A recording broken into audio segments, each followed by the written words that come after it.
Before we get started with this thread, there is something I need to say. I'm not Uber. My name is Alex. Uber is not real. I made him up. He is a character I designed for the purpose of entertainment on the fora a couple of years ago. Before I signed on to Sherdog, I thought long and hard about what I wanted my posting experience to be. I wanted to be a poster that wasn't afraid to generate action and back it up if need be. I wanted posters to not necessarily like me, but rather have a general respect for me. I played the character in a rather subdued way on Sherdog, until I started to create a bit of a reputation. Then I unleashed Uber on the forum. As far as the personal things I say about Uber, those are mostly true, the only lie being my age. I'm not 17, but 26. My job, my training, all of that is real. There is a fine line between who I am and who Uber is. Uber is mostly an exaggeration of certain qualities I possess, and a total masking of others. Throughout the years I have always tried to stay true to posting in character, with only the rarest of slips, where Alex came out for the majority of my posting career. Uber was received exactly as I intended him to be, but it seems of late the tides in the forum have changed, and not in my favor. Reflecting on the events of the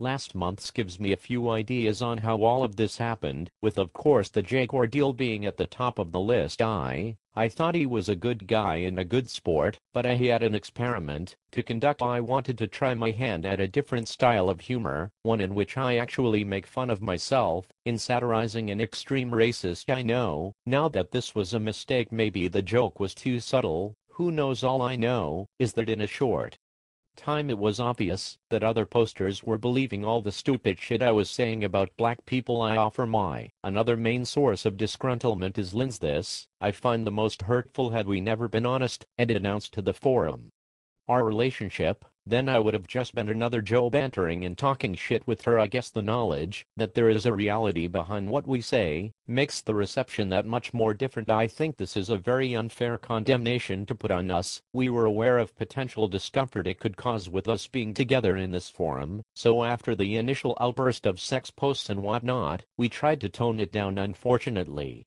you would not let us. I'm sorry, but I will not just let people cast dispersions or make references to Lynn's and I without making a reply. So if you have such a problem with us talking about our relationship, then perhaps you should let us drop it, etc. An entertainer who has alienated his crowd has no business in the industry. Sure, you can say I was an elitist asshole and got what I deserved, but I always had initial invitation to come to FWAP, as it was there where I met Lindsay. She changed my life, and I owe it in no small measure to you. To Grams, you were my firstie friend, and I always really liked you. I hope I brought a smile to your faces, or at the very least helped you add to your post count. After all, that's what this is all about. To those who wish to stay in touch with me, I'm on MSN and MySpace. You can find it through Lynn's profile. So long, and thanks for all the fish, it's been fun. Sincerely, Alex Aki. Uber Fighter. Too long did not watch.